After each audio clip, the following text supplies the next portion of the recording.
Le véganisme. Qu'est-ce que c'est le véganisme? Selon la définition de Larousse, il s'agit d'un mode de vie alliant une alimentation exclusive par les végétaux et le refus de consommer tout produit issu des animaux ou de l'exploitation. Dans notre société, le fait d'être végan signifie être l'exception et non la règle. Beaucoup d'entre nous mangeons des produits d'origine animale sans avoir pensé à toutes les implications qui s'y cachent en arrière, comme la santé, l'engagement moral ou la durabilité de la planète. Cependant, les personnes sont de plus en plus conscientes en ce qui concerne ce sujet. Ainsi, aura-t-il un tel succès entre la population pour que d'ici 100 ans, le fait d'être végan soit normal? Pour cela, il faudrait voir les avantages et les désavantages de ces mouvements. Dans un premier temps, le véganisme, comme on vient de voir, respecte absolument tous les aliments et par conséquent, il est contre l'industrie canadienne. Nous pouvons trouver une forte maltraitance animale dans l'industrie de l'élevage. On engraisse les poulets au point qu'ils ne peuvent pas se déplacer. On engraisse aussi les cochons à un tel point qu'ils ne peuvent pas se tenir debout. De la même manière, nous pouvons voir ces dommages dans le processus de la production laitière par exemple. Les humains sont les seuls êtres vivants à boire du lait après la période de lactation.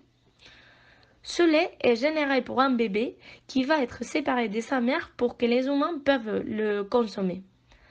De plus, ce processus est tellement cruel car les mères sont inséminées trop de fois dans sa vie jusqu'elles ne sont plus fertiles et puis elles seront envoyées à l'abattoir. C'est pourquoi les personnes véganes luttent pour les droits des animaux, pour avoir à l'esprit une éthique qui ne les blesse pas. Dans un deuxième temps, il faut remarquer que le véganisme est aussi plus respectueux avec l'environnement. Avec la culture des légumes, il n'est pas nécessaire ni d'avoir un si grand nombre de terres pour que les animaux y habitent et pour qu'ils y mangent, ni de gaspiller tant de l'eau potable, et non plus de continuer avec les déboisements des forêts de toute la planète. Ainsi, une étude de l'université d'Oxford assure que si on substitue la consommation de la viande et du lait pour des alternatives végétales, on réduirait dans un 75% l'usage du sol consacré à la production des aliments pour les animaux.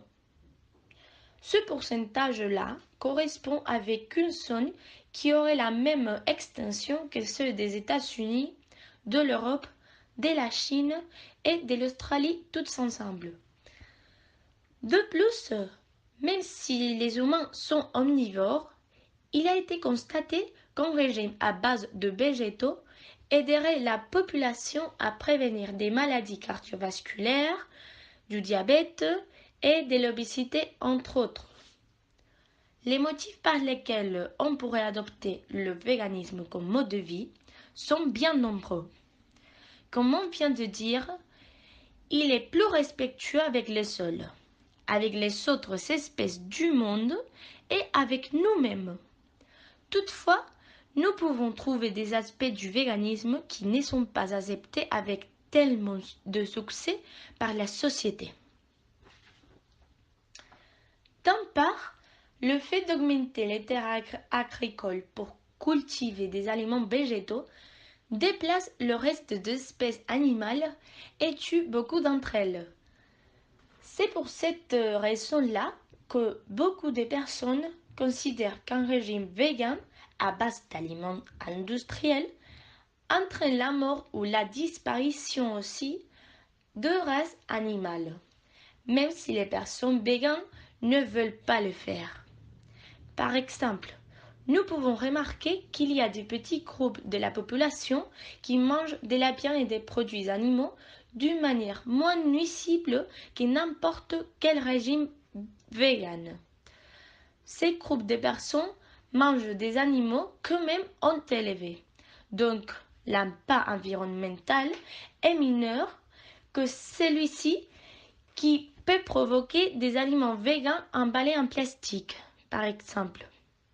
D'un autre part, en optant pour un mode d'alimentation excluant la viande, le lait et les œufs, il est totalement nécessaire de remplacer leurs nutriments avec d'autres produits d'origine végétale. La vitamine B12 est l'un de ces nutriments qui inquiètent les personnes le plus. Elle se trouve seulement dans les denrées alimentaires d'origine animale, de sorte que, d'après plusieurs études, le 94% des personnes véganes subissent un déficit de cette vitamine-là, bien qu'elles prennent des suppléments. Autrement dit, d'autant plus qu'on les prenne, on risque d'avoir un déficit de la vitamine B12 et par conséquent de contracter des maladies cardiovasculaires, vasculaires cérébrales, etc. Pour conclure, le véganisme, comme tout mouvement, a des aspects tant positifs que négatifs. De plus, il est en train d'avoir beaucoup de succès dans notre société.